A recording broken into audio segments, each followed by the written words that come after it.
Which seven did you like better, the first or the second? Or? I don't remember the first one, so I guess I would have to say the second one. You got to watch the first one. From Erie Zone Government Access, Channel 9, from the City Hall Council Chambers, it's time once again for the Taxpayers Hotline Show. And now, ladies and gentlemen, your host. Well, here we are, what do we call ourselves? The triad? The triad, there you go. The triad. It's not the Three Amigos. Well, yeah, Three Amigos. There's Three Amigos. We got Sancho Pancho, and Cisco Kid, one of us. I don't know. But this is Kaz Kwiatkowski, City Councilman. John Steiner. DJ. We got to give you guys title like community activist or... There you go. Media expert. Community troublemakers. Yes. DJ. Yes. It's your turn to send out the dress code. What happened? What? Where? What happened? The guy in the middle, look at him. Yeah, I don't know, man. I should have brought my tie today. I had to go to a funeral. I know. I was at a funeral today, so there's only, a wedding, funeral, work, sometimes, Yeah, we're always so informal on here that. Yeah, it's so, I don't like wearing these things either, but there's a couple times in a year when you gotta. I wore one the other day at it was business casual, they called it. We were at the dedication to the We Can Do It at Erie Insurance over to Curtsey Mansion. Oh, yeah, I heard you were there, yeah. Yeah, the World War II exhibit was our friends were all there. That's what I heard, yeah. It was a good exhibit. Was it? Oh, yeah, very good. I didn't see anything on, was it in the newspaper? Did they have pictures or? They had a little bit, not much, but, it was, electronic media did a little more. Okay. It was, for those that are interested in like World War II and, different aspects of it, it was a very good exhibit. Was it? The day we were there, they had some, they were going to do it for opening day also. They had people in costume.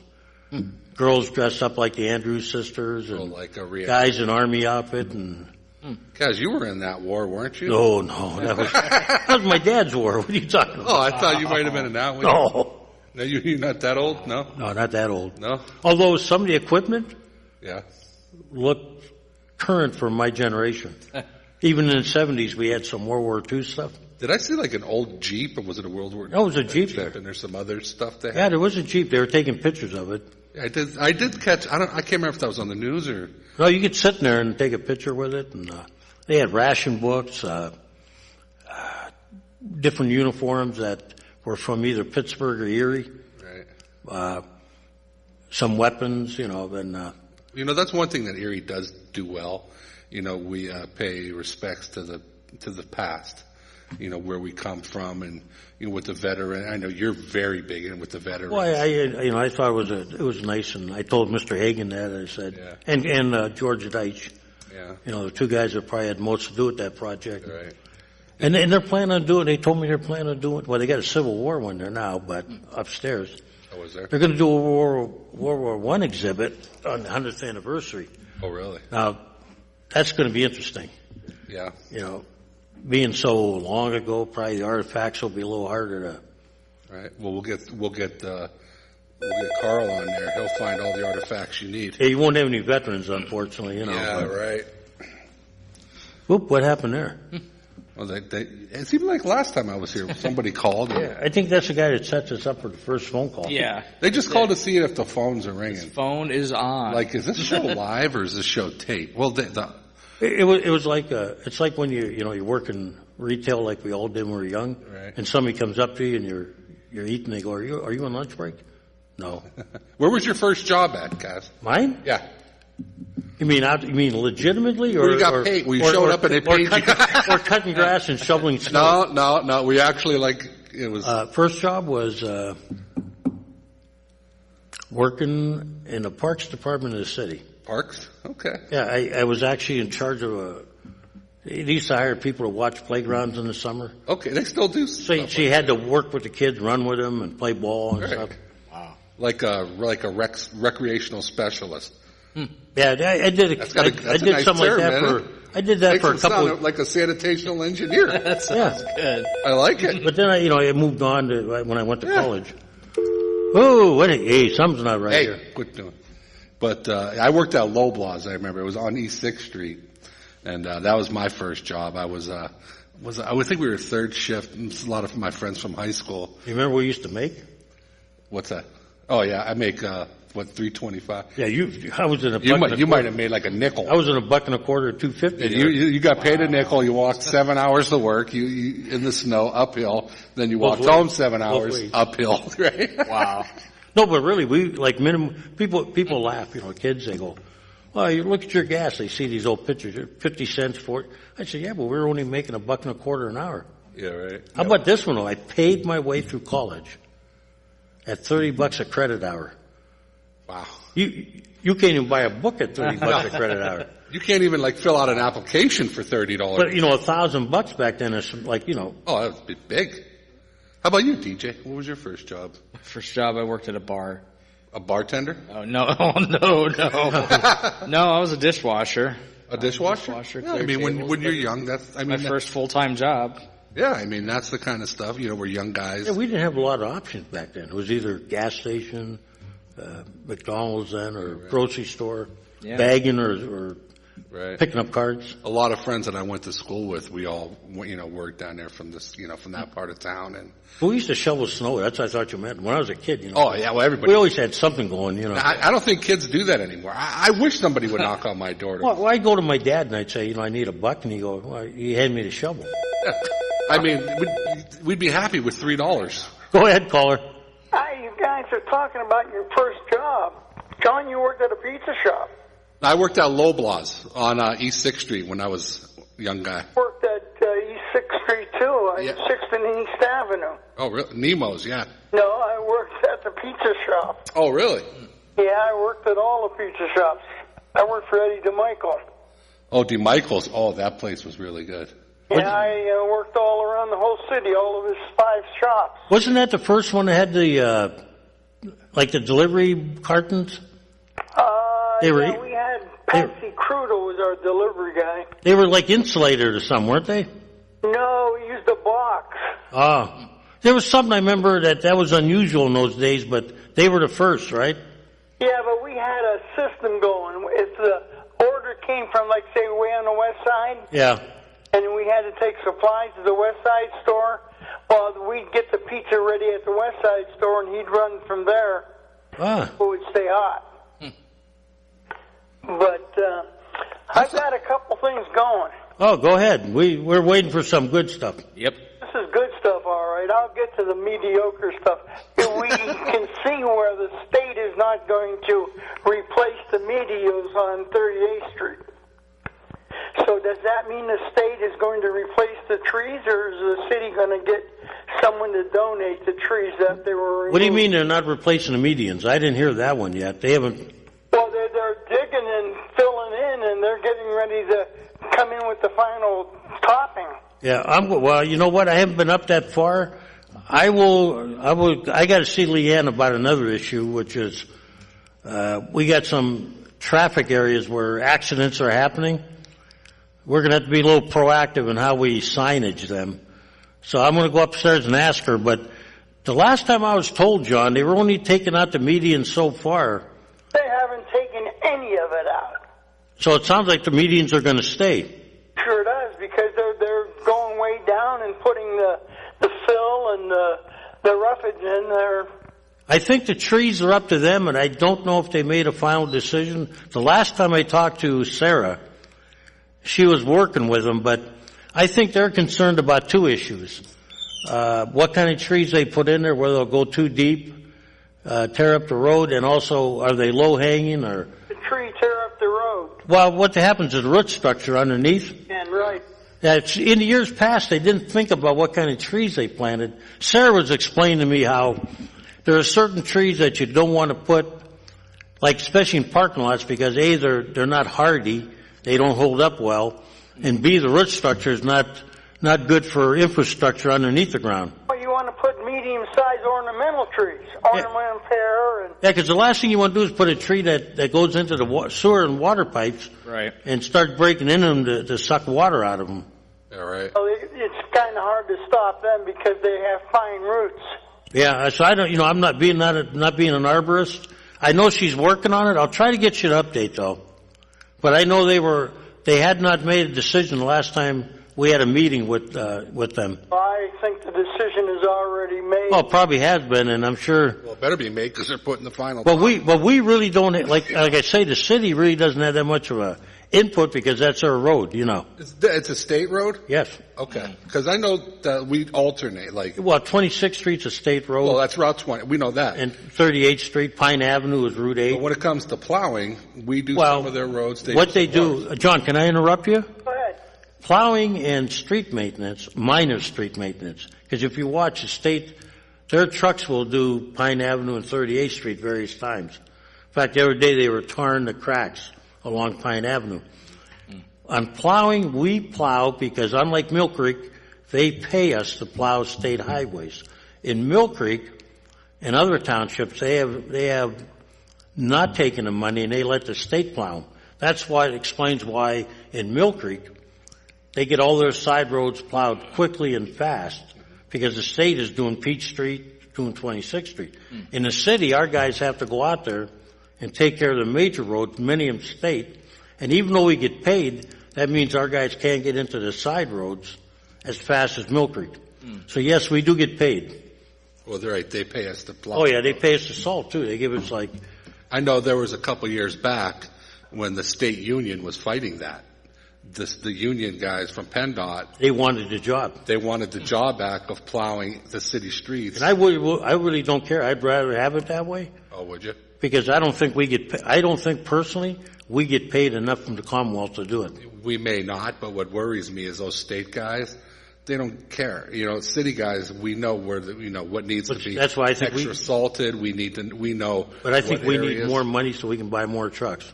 Oh, I agree with that. So we can do what Mill Creek does to their side roads. I mean, I wonder what is the number. I wondered how much they do pay us. I can get you the number. It changes. It's like a 3-year contract. I'll get you the latest number. Well, that's a good. Probably you paid so much per mile. Yeah, that's what it is, and that's they. what it has to be, yeah. We get paid for a lot of things from the Commonwealth because. And then we can always take our bond money we got before and use some of that. Well, John, I'm not ever in favor of that. I've said publicly it's not a good thing to say, politically, but I would be comfortable with taking a portion, even if it meant a small tax increase, but telling the people this is what they get for it, which is so many miles of road every year. With the streetscaping deal. Yeah. Or is that beyond and above you? Yeah. What makes me upset though is like Pennsylvania has one of the highest gas tax rates in the state. Mm-hmm. And this past, within the year, I think it was, they raised the gas tax for roads. Right. Now all of a sudden, we got to pay the state police and these other, et cetera, Well, we do get liquid fuel money from the Commonwealth. Yeah, but they raised, but they raised, the main reason was for the gas tax rate raise was to pay for roads and different stuff like that. So what they do is that they were supposed to be earmarked for that, and they're spending it on other crap. But the state police should really be covered by the townships that benefit for free. Yeah. And they'll just, we all pay state taxes for the state police. Why should they get a free ride? They did. They raised 20. Especially with Summit having a gambling casino. Yeah. And they got state police. Summit's got so much money they don't know what to do with Well, it. you're talking about that tax for the state police. I think that's a bunch of crap. If I'm in Harbor Creek or Wesleyville or whatever, they have police force. Why should the residents of Harbor Creek and Wesleyville, because they don't have a large enough police force, be taxed again? Well, here's the problem, John. You take Summit Township, okay? Yeah. The premise of that gambling money, the $10 million that they took, or the percentage, whichever was greater, the purpose of that was to take care of problems such as added police, fire, and road, and whatever social problems there is. Why, if Lawrence Park and Wesleyville can afford little police forces, why can't Harbor Creek or Summit? Okay? I mean, I'm not saying they don't get state police protection, but we don't get the same, we pay the same tax they do, percentage, and yet we don't get the state police to the same level they do. Well, why should we all pay higher gas tax for state police that we never use. That's what I mean. So it's a double, he's right what he's saying too, but it's a double, we gotta pay these guys somehow. Yeah. And it's like, when I see other people go out of state and they post on social media how much, it's ridiculous how much we actually pay. The local police departments do not have a laboratory. Well, but John, here's the thing, John. I would agree with you, except everybody gets to use that lab. Okay? Am I right? Yeah. Now, if we're short manpower, okay, call the state police and tell them you want them to come into Erie. They won't. Well, wait a minute. Wait, John, you just told me we all pay taxes. We do. Well, wait, John, then, so now you'll agree that we don't get the same level. Well, I think we should call the federal government. Yeah, but I'm saying why if you choose not to have a police department, and they are way bigger than Wesleyville and way bigger than Lawrence Park, all who have police force, correct? Right. They should pay a little bit extra. I was watching this show. It's called This Week in Pennsylvania. It's like after the Meet the Press and all that. I have no life on a Sunday morning till football season. Yeah, that's starts. okay. So you can watch British soccer. No, God, no.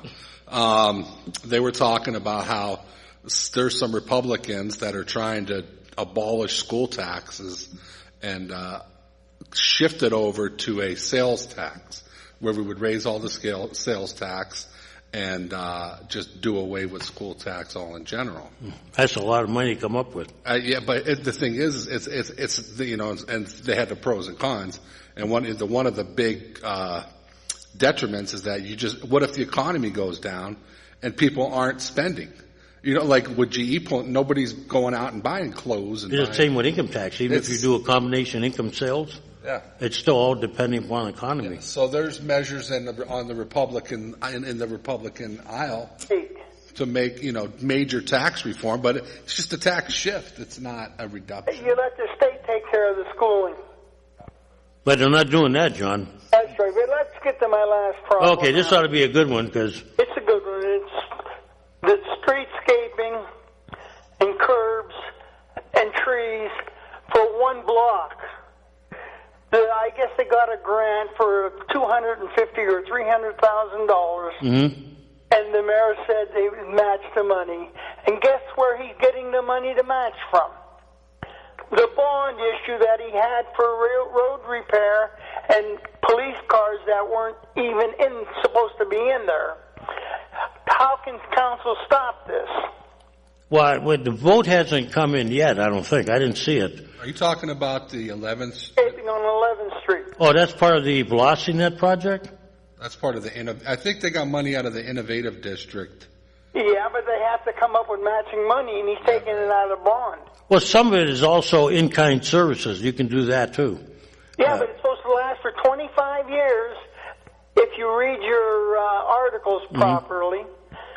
And he knows he's a lame duck. So I don't think you should do it. Take the money out of the general funds. Take it out of your slush fund. Take it out of the water reserve.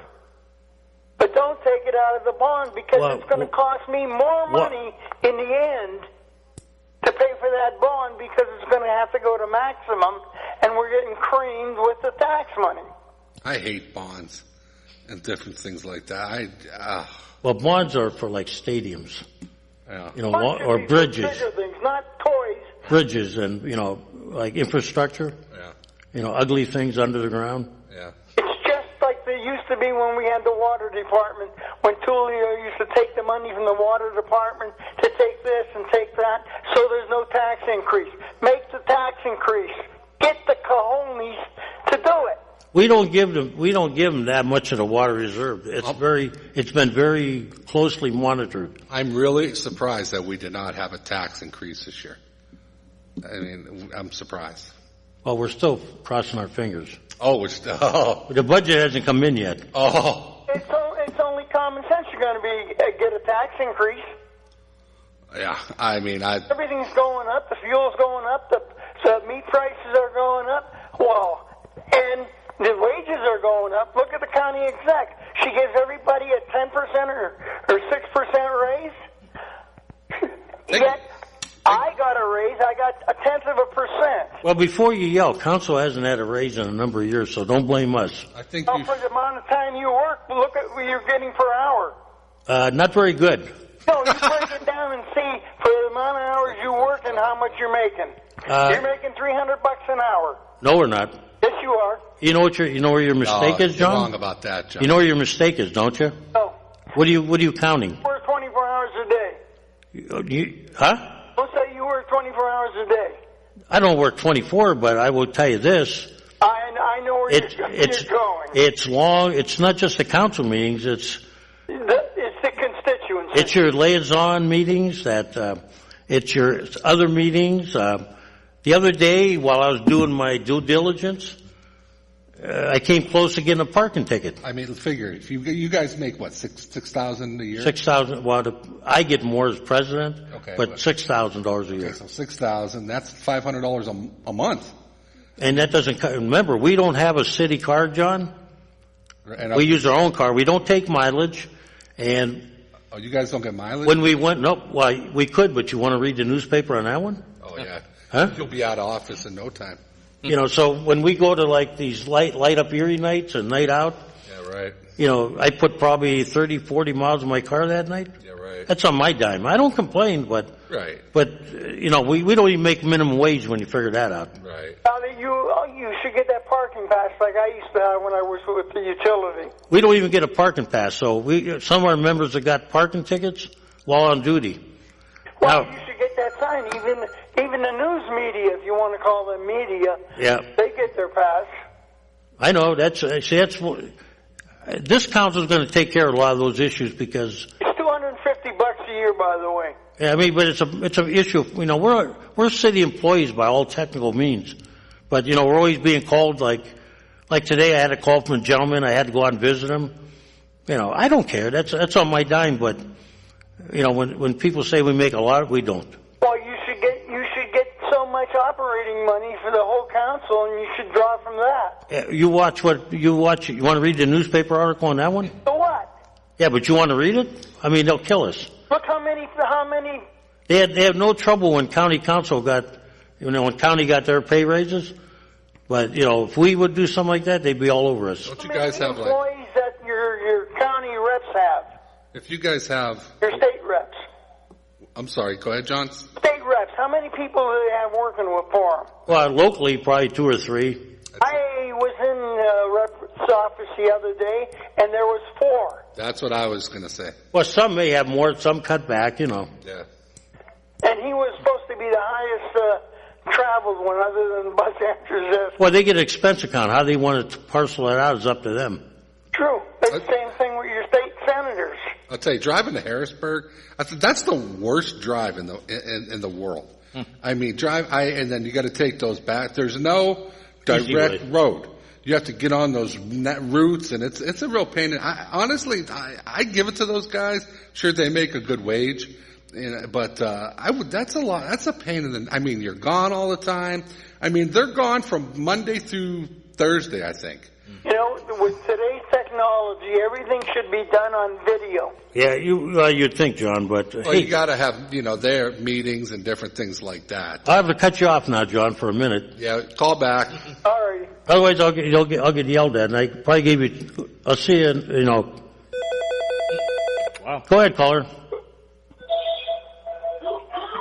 Hello. I think you're the council guy who got rid of the chickens, and you've saved the Puerto Rican community from getting mad at you, councilman. Well, we did a little bit in that. It was a problem that was looking to fester. But I want to thank even you for your contribution. I think I recognize you. Well, yeah, you probably do. And a lot of the Puerto Ricans were getting upset. They felt like they were second or third class citizens. But you show them that everything is fair in the city, and one group has chickens and the other group should. But if one group doesn't, then the other group doesn't either.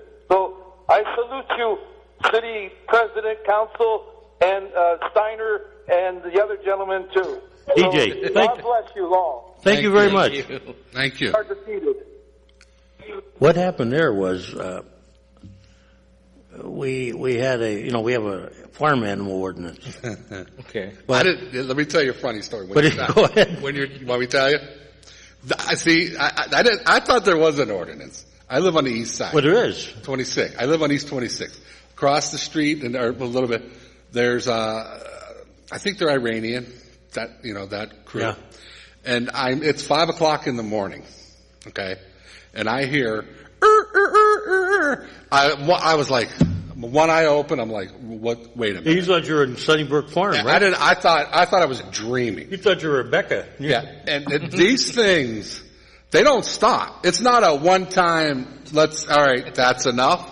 This is I'm going to keep doing this until everybody in the neighborhood is up. And I woke up and I was like, you have got to be kidding. You still got them? They're there. They bring them there once in a while. But actually, I take my car over there. They're really good mechanics, by the way. And they don't get them in trouble. No, I'm not going to get them. They work on my car good. But they're walking around, and they're like, sometimes they like cross the road. So it's, you always get that. Well, why does that chicken cross the road? I mean, you never think of that in the city. You see deer once in a while roaming around. But to have the chickens crowing at 5 o'clock, it was. I got 6 deer in my backyard sometimes. Wow. Well, you live up and it's like secluded. It's not, Well, they're coming in from, Route 8. Behind Grandview and. Yeah, right up in that area, up by the Mercyhurst area. Yeah. But to have chickens crowing, waking not chicken, roosters. Jimmy Thompson, God bless his soul, when he was still alive, he had like goats and everything run down the street. So everybody thought there was an ordinance, and there wasn't. So they passed one. Well, it come to my attention that a very prominent group had some by accident.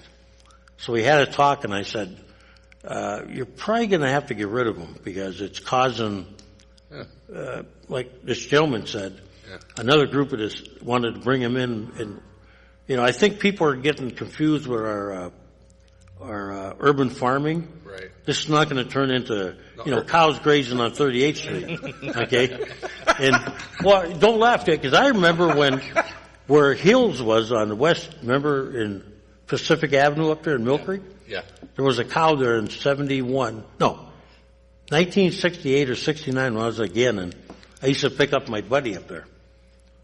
And we would laugh. The cow was grazing up there where, I forget what's up there today, that telephone company, not Hills, right?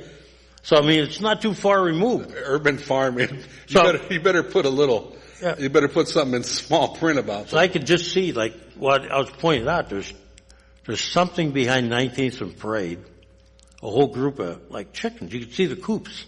I'm going, this is getting you can't have it because it's unsanitary, unhealthy, if they're not being maintained. Not only that, do you want chickens cackling all night? No. I don't know if they leave them there overnight. It only happened one time. It happened one time, and they wake you up. They do. That's no joke. They are there. At 5 o'clock, you're waking up whether you like it or not, and they don't shut up. We got to start watching because the immigrants are bringing, Yeah, people. they don't realize what's going on. Yeah, it's not. You're in an urban area. Yeah, don't irritate me in the morning. Go ahead, caller. I can't put a barn up behind my house for a cow. No, you can put the barn up, but no cow though. Yeah. Darn, man! I thought I was going to have a nice farm. No, the only way you get around it, you got to get an exhibit license from the city. You got to give less tours and. You can give milking lessons in the back you can hang out with a couple of dogs, but there's an exemption for like zoos or traveling shows, Wow. So unless you want to do that, but if you're planning on making this look like Old McDonald's farm or Becca from Sunnybrook, we are a rural area, aren't correct? According to the Commonwealth. Yeah, we're rural. Well, here I was hoping that maybe we could have some, our own dairy and all that stuff. I'll tell you what, if you get the cow in the barn, I'm going after a rhino. Hey, there's that guy that I want a rhinoceros. I really do. When you go around by the funeral home out, there's a guy's got emus. Where? You mean the one out on Pine Avenue? No, it's not Pine Avenue. It's out there. It's Harbor Creek. Oh, in Harbor Creek. They might have a farm area. Burton's Funeral Home. You go around that curve. I don't know if it's Saltzman's Road or. They might have a farm area still designated. I don't think so. I think this thing is like lives in his living room. It's a real emu. I remember Carl, when we were driving around, he's like, "Wait till you see what's up here." And I was like, "You got to be kidding me!" I think there's like two of them, two emus. I was like, really? Is that even like legal? Hey, I know who this is. You remember those days when we used to get in trouble Well, wait a minute. with woodchucks? With radio, you know. I thought about you the other day when I had these woodchucks that were like starting to live under my steps one day. Well, you can, the very hillbillies will give you some recipes on how to cook woodchuck. But I remember you and we took care of the population one night in Titusville. We did long ago, buddy. Yeah, we almost didn't. Well, we didn't have a license. You don't want a blind guy trying to shoot one now. You probably shoot better than Kaz, right? Oh no, I'm still good. Unless I have an AK-47, I won't miss with There you go. It all depends on what you're hunting them with. AK's nice, but M16, Can't beat it, it's a good match. is it? Here's the reason I'm called, though, Kaz, in all seriousness. I don't know the guy from the Vogues, okay? What's that? No, I don't know the guy from the Crystal Blue Persuasion. You mean? Well, I heard you on the radio the other day, but go ahead. Well, he's going to be meeting up with me for breakfast here. That's good. He was a classmate of mine. I know it. I remember you telling me. What's your question, though? Go ahead. Anyway, what I was going to say, down there in the Bayfront area, Yeah. people question what is all that's going to be used for because, the Roar on the Shore presented an interesting situation, particularly for the people in Richford Arms. Right. Blocked off that people can't get to. If they had an emergency, there's no way an emergency vehicle could get there to help. Well, they claim they took care of that, Doc, but the bigger issue is like noise, too. And language. We heard the language was not too crispy. Okay, I don't know about that. I don't get down there for the Roar on the Shore, but the thing was, and it was, I'll be honest with you, it was a little quieter this year. I didn't have as many loud motorcycles to put up with. Yeah, and you would know it because you live right on one of the routes, like. Oh, well, you got two biker bars here. One right on 30th Street and the other one on, Old French Road there. So there's no help. Anyway, I just wanted to call attention. I think we have to seriously look at the necessity of emergency assets for a lot of these. What land are you looking at, Doc? The GAF site, or? Pardon? What are you looking at? The GAF site, or? Well, something down maybe lower. People said, well, maybe we could set up the program down, up by the convention center down there or something. Well, I think the reason, I don't know the reason why that's a private event, okay? But I imagine a lot of the places in town that purvey beer and alcohol probably love it. And you would not have the same effect down there, correct, John? Right? Yeah. So I think that's the reason why they keep up in town. As for the Bayfront, though, for instance, that GAF site is going to be developed. We don't actually know the final outcome yet. There is a marketing plan, there's some ideas, but as of now, nobody's stepped forward to develop it yet. Go ahead, I'm sorry. Go ahead, John. I saw they're naming these places. One's Bayfront Place, the other one's Harbor Place. Well, the one is Nick Scott's. Wow. We know who they are. Yeah, the one is on the east that's a Nick Scott project. One's Nick's, one's and the other one is a convention center Port Authority project. Okay. Can't they come up with so original. Yeah. I was like, wait a minute, Bayfront Place?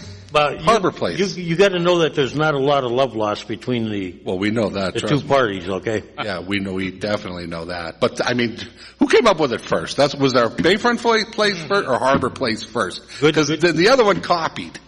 Because when I saw that, I was like, well, but you can't come up with a different name than something, Yeah. Harbor Place, Bayfront Place. Yeah, Hey, it's good to see you again. I hope you had a good time with your family and that. I did. But, I'd like your idea, Doc, but I just don't know if, at this point, I don't know if they want, I think you got an interesting conundrum. A lot of merchants don't like Roar on the Shore, but those that benefit from it love it. Well, you got to look, the effect that it has on the economy, can't beat it. The hotels. But that all depends.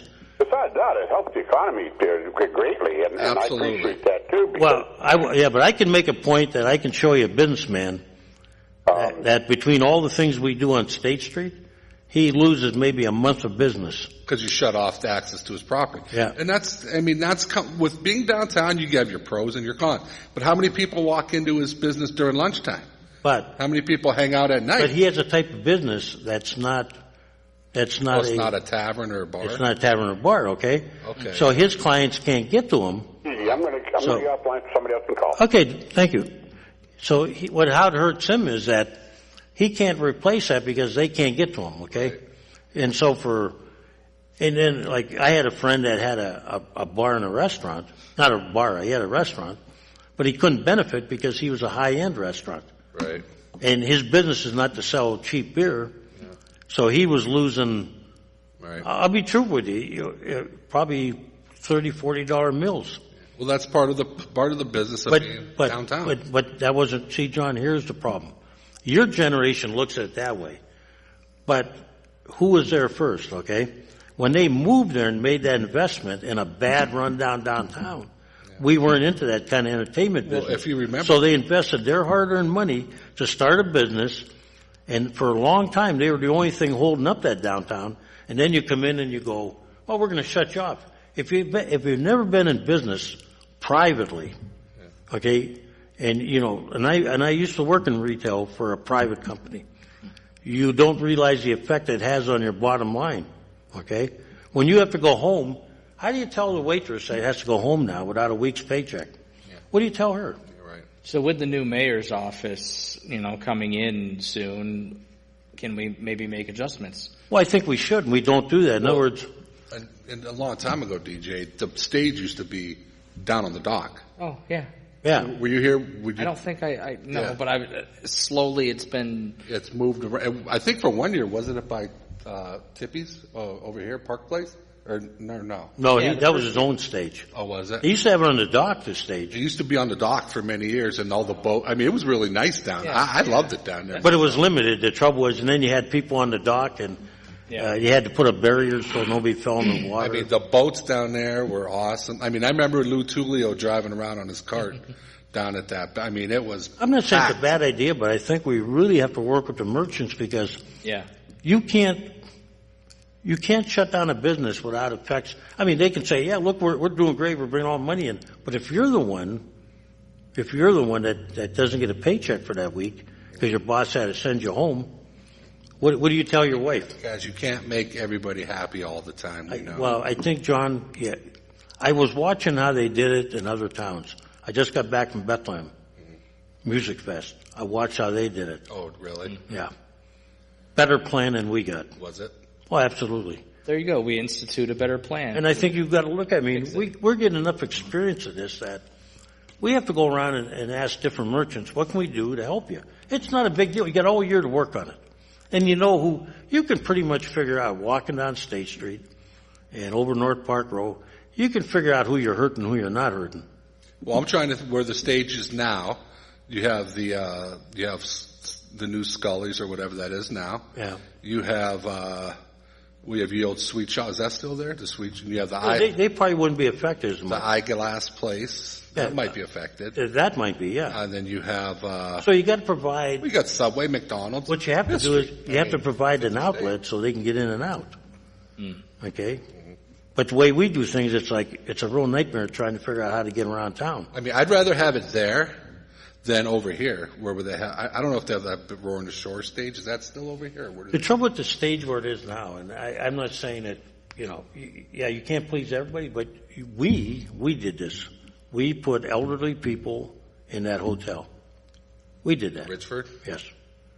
And, for some of those people, that's a lot of, Well, there's some. We're going to talk about it in another. And the complaint we had was that there was in the near some future, salty language. There's going to be some changes. And I understand, salty language goes, hey, look, I'm not a prude. I've been around, but that's not something I'd want my mother to hear, okay, or my kids, all right? So, if you want to do that kind of stuff, go down by the waterfront. There's going to be some changes. Oh, you heard it? Very big changes coming. We'll talk about that on another show. I like change. Very big change. We'll talk about some. I travel a lot, so I look at how other people do it. Yeah. And have you been to this new diner over here? What is this called? No, I'm hearing good things about Dave's it. Diner. Have you been in there? It is really nice. Well, I'm conflicted because, I go to the breakfast place a lot on the east side of town. Yeah. But I will try it. It's really, yeah, you'd like it in. Well, I used to go in there when it was the sidewalk. Oh, Sidewalk Cafe, yeah. Mm-hmm. I'm Matty Harris and those Well, guys. when I worked downtown, I used to frequent all the local businesses. Yeah. They were good. You had the Catfish Kitchen, and you had Bertrand's. You had They got a Cow couple, Tie. They got a couple nice places right here on. Well, I think people get, they look at Peach Street, and you got all the chains up there. That's great. Yeah. But you know what? I tell people, just around North Park Road, we have a lot of little merchants, and you go up, like it used to be Puffer Belly, and you had Marketplace Grill at one time. You go over to the train station, you got you got inside there, and you also got a BB, and Yeah. there's some nice independent restaurants in town. The other day was my birthday, so I took a ride downtown.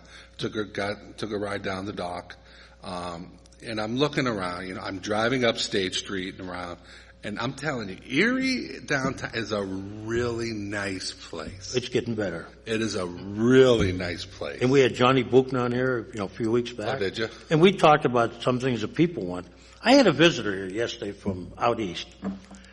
Stayed at the Bayfront Marriott, and I was talking with his friend, and he's sitting out there in the open court, nice sunny day, boats, blue skies, and he says, "Wow, you guys," he says, "this is great up here." And just like everybody else, he goes, "But I didn't think the lake was that small." I go, "That's not the lake." I said, he goes, "What?" And I said, "Oh, there's a whole new lake that goes to Canada." He says, I got to see that, but just the bay, the atmosphere, I hear that so much from people.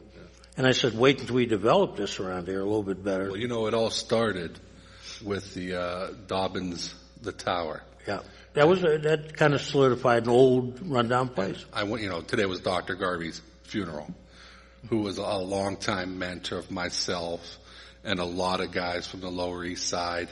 He helped a lot of people, and there was a lot of negative things that went down with him. That's not the person we all knew and grew up and respected. And if the stuff that when people write books and go on tours and you hear things like that, and if what people were saying about him was true, then he's paying for it right now. But as far as helping a lot of people, he has never been anything but respective and help. And the Bicentennial Tower, the things he did up at Mercyhurst College, the Jefferson Society, bringing that on board, helping youth. We came from this part of town. We grew up right over here. Yeah. And it was a tough part of town. And he encouraged us. He said, "Come up to Mercyhurst. We'll get you guys." He gave us jobs. We worked in the maintenance department, and we worked on the campus. And he said, "I want you guys to get back into school, get your education, and give back to the community." But the thing that bothers me the most is there's an old saying that about the throwing stones. Yeah. And the newspaper, I didn't read the article. I heard it wasn't too good. The newspaper kicked him again. My dad always taught, my parents always taught me that the dead are dead. Yeah. And if what you can't say to them when they're alive, you should leave it go. If he already said which they did when he was alive, it doesn't need to be rehashed. Because like you said, John, whatever happens in our life, he faced a bigger judge. Yeah, if that's the truth, he's being judged as we speak. He's in trouble right now. I read all the charges and all that, and I tend to treat people the way they treat me. Okay, he was fairly supportive of a lot of us. He's the type of guy, and they were talking about it today in his eulogy, that any single person, no matter what walk of life you came from, where you came from, no matter what your problem is, you could go into his office and sit down, and he would do his best to help you. But John, if all of us had to bare our souls in public, Anybody? I don't think there'd be too many saints walking out of that room. No. Because I think we all have, We don't want to admit it, but, Listen, as I sat at that, I know, Kaz, we've been around. You know I've been around a lot. I know all the players. I know all the games that a lot of these people play. And trust me, none of you guys, there's not many that can feel good and sleep at night. Some of the things that they've done that nobody knows about. And it's unfortunate that with the newspaper kicked him while he was down like that. And like I said, if what they wrote is true, he's paying for it right now. I mean, he already did the damage. I mean, Yeah. he lost his job, and Yeah. you know what? A lot of people hate him. He was. But you know what? That's all been trashed on public. But when you're, the best thing, the honorable thing to do would be, post his death and leave it ride. Yeah. What he's done for this community, people don't even know. Dobbins Landing, it's because of him. Dobbins got no respect and no love at all until Dr. Garvey said, look, we got to pay homage. Perry did that to Well, Perry didn't even live here. No. Perry wasn't even from here, and as soon as he was out of here. Dr. Garvey would have told you, and I knew about it before, other people knew it. Yeah. But Daniel Dobbins was sent packing during the battle. Yeah. He sent him back. You know why? Because he didn't want to share the glory. Well, he didn't get the prize money either. Because as a captain, he didn't get a sword. His sloop they sent back for supplies would have been eligible for what they had prize battle pension. See, what they used to do is they capture the ship and sell it. They divide up the money. When the Armada rolled out of here, Perry didn't want to share the glory with Dobbins. Because he knew Dobbins is the one that set everything up. They brought Perry in from out of town because he was the big Navy guy was it Delaware? Rhode Island. Rhode Island. Rolled him in. Oh, all of a sudden we need stuff. Send Dobbins back to get it. So he could hear what was going on. And then the battle went down. And then when you look at the whole way it was set up, Perry's like, I want everybody staying in this line. Perry's ship was the only damn ship out of line. His guy, don't give up the ship. He was the first one to give up the ship, jumped off that ship, rode over to the flagship Niagara, and jumped on that ship. And the Lawrence, was it the Lawrence? That could be a whole nother show. Oh, yeah. And he jumps on the ship. He's like, I'm taking over this ship now. And that captain's probably like, are you kidding me? Hey, out there, feel free. And right over there is the Perry. Where's everybody else's statue? Feel free to call in any subject you want. and then he gets the trophy, and he gets all of them. Perry. He was the first one that gave up the ship. He almost got court-martialed. Yeah. And then what did Dobbins get? Nothing. But Daniel Dobbins is the one that built Erie, stayed in Erie, and built this community to what it is today. Two British ships tangled. The shot hit the mast. Yeah. This basically killed the commander on the spot almost. Yeah, Dr. Garvey, he's the one with the bicentennial. The Perry 200, I'll tell you how it got started. I've never talked about this. Carl Anderson, Dr. Garvey were at his house. Carl says to Dr. Garvey, hey, this is coming up. Okay, we should have this huge celebration. So Carl goes down to Washington, D.C. and meets with Casey. And they're like, yeah, we love this idea. Let's get it started. So he comes back up to meet with Dr. Garvey. And Garvey's like, absolutely. Because everybody knows, Garvey can get everybody to work together. That celebration is going to go down in history as, the next people that have to follow up, the mayor was involved, county executive, Barry Grossman. Every single, when I was doing the county stuff of it, every elected official, Democrat, Republican, we were all working together. We all had vision. We all worked together, and it was the best thing that this county, even Northwest Pennsylvania, Crawford County, we have seen in 100 years. 100 years. He brought that together. And it's sad. It's sad that he had to be drugged down like that over something that may not even be true. He was never charged. Now, a lot of people say, hey, listen, I don't condone it. If it's true, I'm not happy about it. He'll pay for it. Well, when people die, they're dead.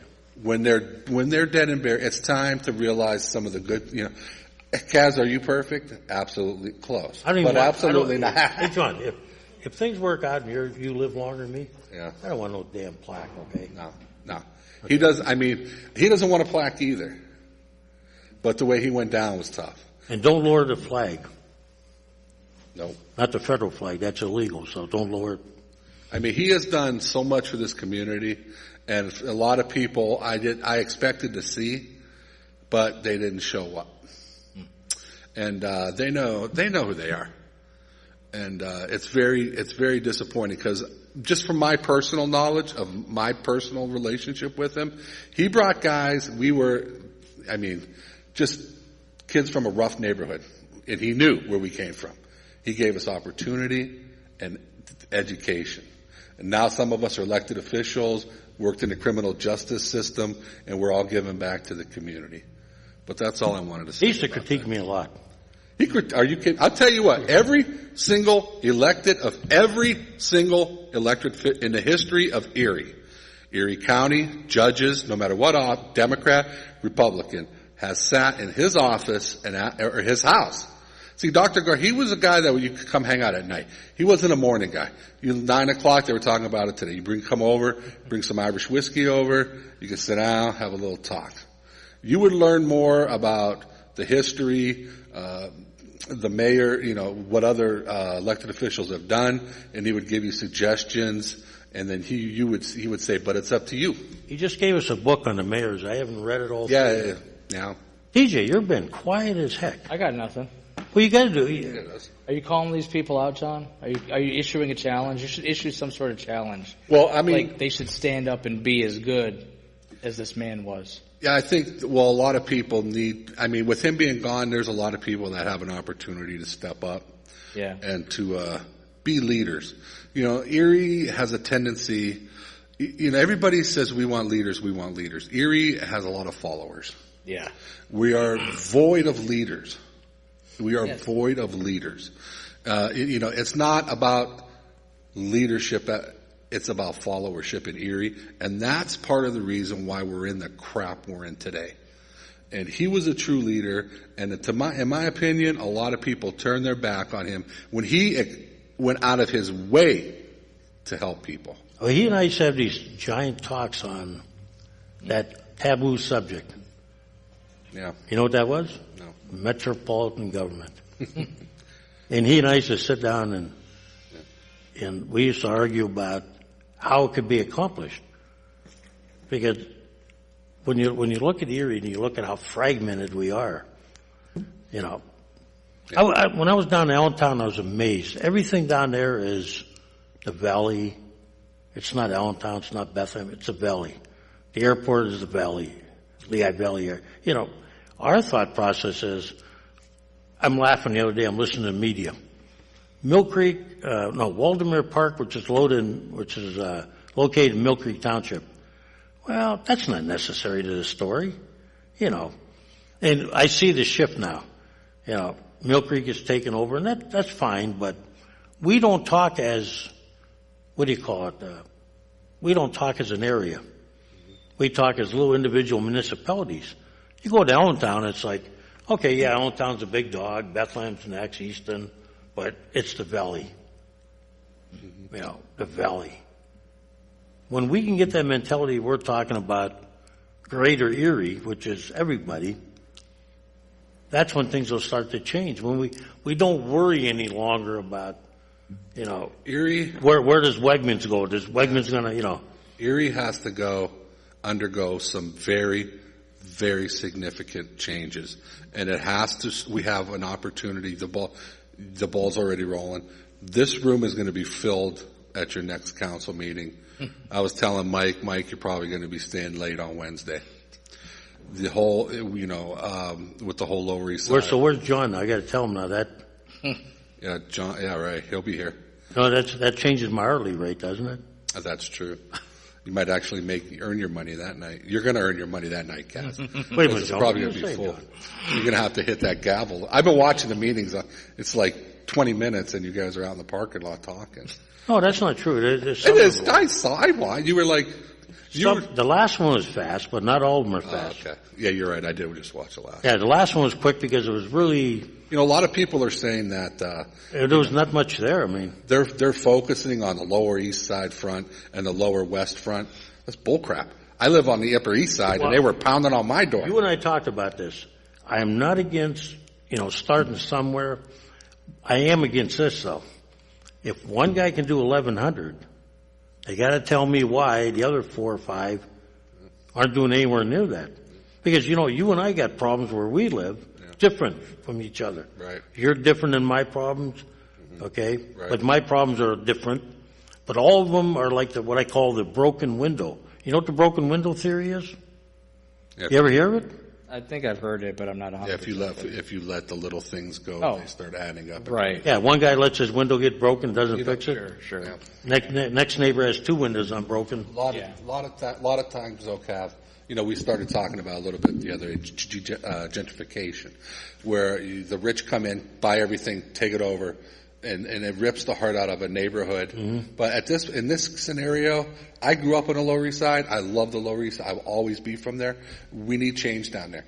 Any community that's a successful community, and next time anybody out there, you go around the city, like I'll give you New York City is a perfect example. You drive down the Hudson to your right, it's kind of like out here. Yeah. You have public areas, you have family stuff, and right on the bluffs is where you have your high rises, your high rent district, and your mixed use facilities. That's your biggest tax base. Mm-hmm. And we have to make that happen here, and it's going to get ugly before it gets Well, I'll better. give you my idea. Okay. Go ahead, caller. I just had an observation. I think the problem with this, the people coming around checking on the houses, you say you got to do this, you got to do that. There's a lot of elderly, they don't get pay increases. And Social Security, is not very high. And then if they have a pension, some of them get a very small pension. Mm-hmm. They can't afford to put a new roof on. They can't afford to put all new windows. Eventually, I think Erie, because of GE and some of these places going out, you're going to have all welfare people and old agers in the city, because the ones that have good jobs are all moving to the suburbs. So you want to comment on that? Well, stay on the line, can you? That's exactly right. When Go ahead, John. the Lower East Side, when International Paper pulled out of there, that's where all the guys from the National Paper lived. And all the businesses, once all this started to go downhill slowly. And that's the oldest housing stock in the city, so that's why we have such the problems it is down there. The one thing that I don't agree with how they handled the whole zoning thing was they hit everybody at once. It should have been more of an over time type of, this is what's going to happen, here's a warning, it wasn't handled as good as it should have been, but it has to be handled at some point. But he's right. I mean, do you live down there, sir? Hello? Do you live in the neighborhood? I'm here. Do you live in the neighborhood, sir, on the Lower East Side or Lower West Side? Fourth Ward, lower Fourth Ward. Okay. Here's my thought. My thoughts on it are that I toured with a gentleman that I had appointed to one of the blighted review committees, and we toured that Lower West Side neighborhood, and I looked at what he cited him for, and I'm going, I'm not quite sure if this is what, now council doesn't order this. We, the administration, I'm not, throwing things on them, but the code enforcement, they follow the rules that are set up by the administration and how they interpret that.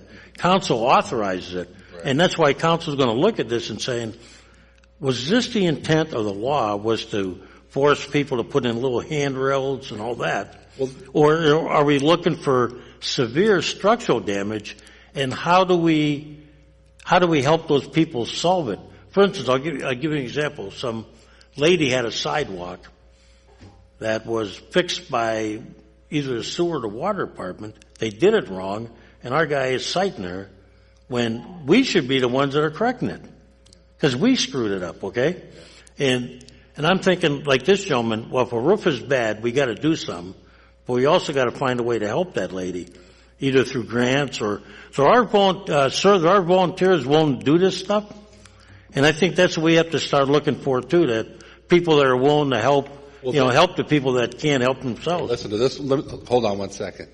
The Lower West Side group, I think the Lower West Side needs a lot less work than the Lower East Side, but they offered it was kind of like a home program where you would it would be a matching grant where you would pay the money. A lot of people don't have the money, and then they're encouraging areas closer to the northeast part of the West Bayfront, northeast part, close to Gannon and close to Hammond. What about the rest of it? Yeah. I mean, it's just. Well, let's face it. Gannon has to solidify that area because it's a war to them. It bothers me that these nonprofits are tying in with these neighborhood organizations, and the neighborhood organizations should be handling programs and activities for family and kids and youth. They don't do that anymore. They're now in the neighborhood fixing business, which is because they don't have any revenue. Because the CDBG get cut. They get cuts. They got to survive. So what do? They get in the neighborhood fixing business. Sir, I wish you'd come to the meeting if you can. Yeah. Can you? Hello? I think I don't know. Yeah, I hope he comes to the meeting, and I hope, because I have a lot of questions that I want answered.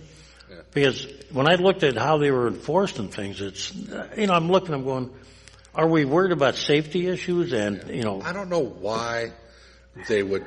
Are you still there? You still there, sir?